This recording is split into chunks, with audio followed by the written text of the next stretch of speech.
Baik, Assalamualaikum warahmatullahi wabarakatuh. Selamat pagi dan salam sejahtera untuk kita semua. Perkenalkan, saya Tiara Estefanisa Putri dengan NIM C1C021115. Di sini saya akan menjelaskan materi mengenai kerangka dasar penyusunan dan penyajian laporan keuangan syariah. Yang pertama ada kerangka dasar penyusunan dan penyajian laporan keuangan syariah. Akuntansi syariah memberikan penekanan kepada dua hal, yaitu akuntabilitas dan pelaporan. Akuntabilitas tercermin melalui tauhid bahwa segala sesuatu di dalam dunia ini harus sejalan sesuai dengan aturan Allah Subhanahu wa taala dan melalui fungsi manusia sebagai khalifah Allah di bumi.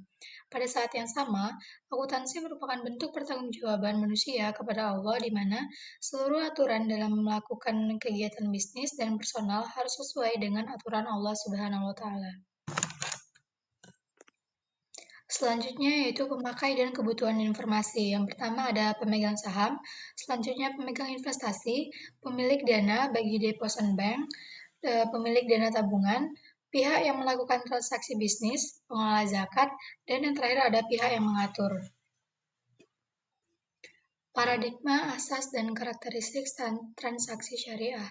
Prinsip dasar dalam ekonomi Islam menurut Ibnu Arabi adalah yang pertama, tidak boleh adanya bunga dan perdagangan tersebut adalah halal. Dua, tidak boleh dilakukan secara tidak adil. Tiga, tidak boleh memasukkan hal-hal yang belum pasti atau keadaan yang tidak jelas.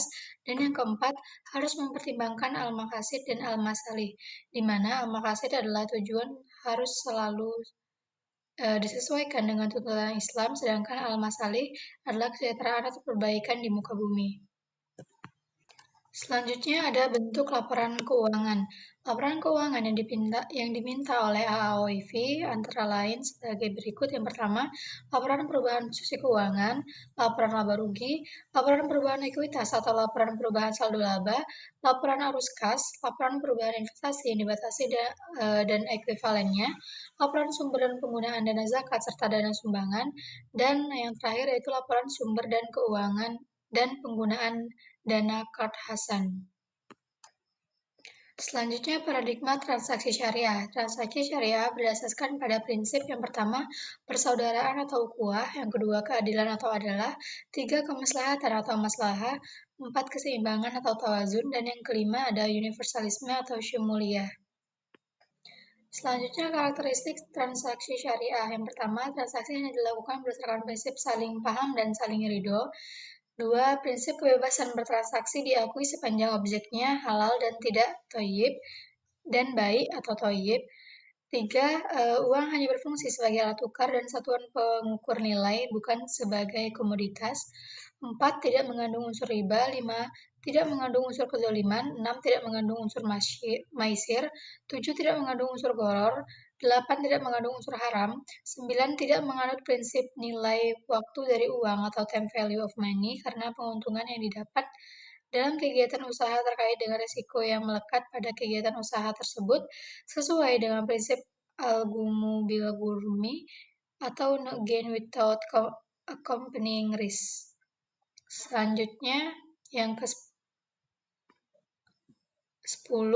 transaksi dilakukan berdasarkan suatu perjanjian yang jelas dan benar, serta untuk keuntungan semua pihak tanpa merugikan pihak lain, sehingga tidak diperkenankan menggunakan standar ganda harga untuk satu akad, serta tidak menggunakan dua transaksi bersamaan yang berkaitan atau ta'aluk dalam satu akad.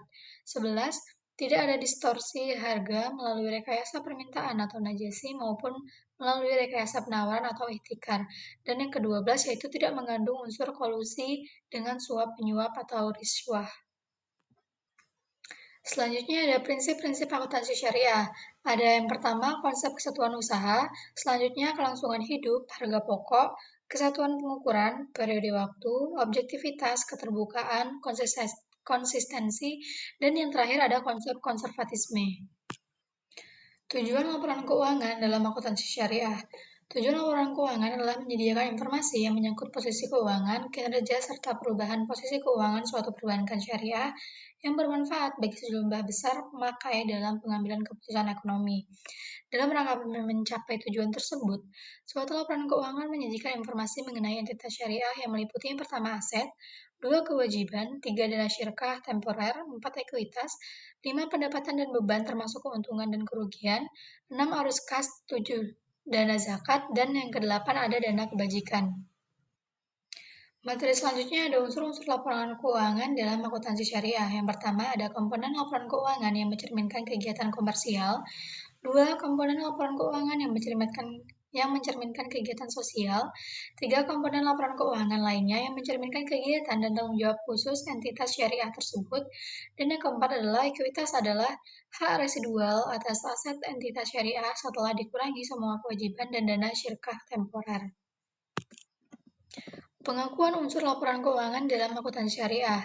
Pos yang memenuhi definisi suatu unsur harus diakui kalau, yang pertama, ada kemungkinan bahwa manfaat ekonomi yang berkaitan dengan pos tersebut akan mengalir dari dan atau ke dalam entitas syariah.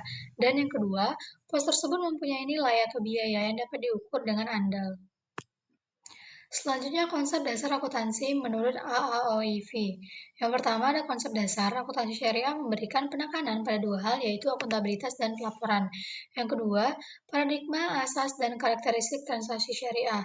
Transaksi syariah berlandaskan pada paradigma dasar bahwa alam semesta diciptakan Tuhan sebagai amanah atau kepercayaan ilahi dan sarana kebahagiaan hidup bagi seluruh umat manusia untuk mencapai kesejahteraan hakiki secara material dan spiritual.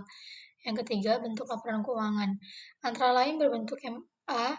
Laporan perubahan posisi keuangan, B. Laporan laba rugi, C. Laporan perubahan ekuitas atau laporan perubahan saldo laba, D. Laporan arus kas, E. Laporan perubahan investasi yang dibatasi dan ekuivalennya, F. Laporan sumber dan penggunaan dan zakat serta dana sumbangan, G. Laporan sumber dan penggunaan dana Kart Hasan. Dan yang keempat ada syarat laporan keuangan. Selanjutnya ada menurut pemikir Islam, yaitu ada entitas unit akuntansi, kegiatan usaha yang berkelanjutan, periodisasi, satuan mata uang, konservatif, harga perolehan, penandingan antara pendapatan dan beban, dasar akrual, pengungkapan penuh, dan yang terakhir ada substansi mengungguli bentuk. Demikianlah yang dapat saya sampaikan, kurang dan lebihnya saya mohon maaf. Saya akhiri, wassalamualaikum warahmatullahi wabarakatuh.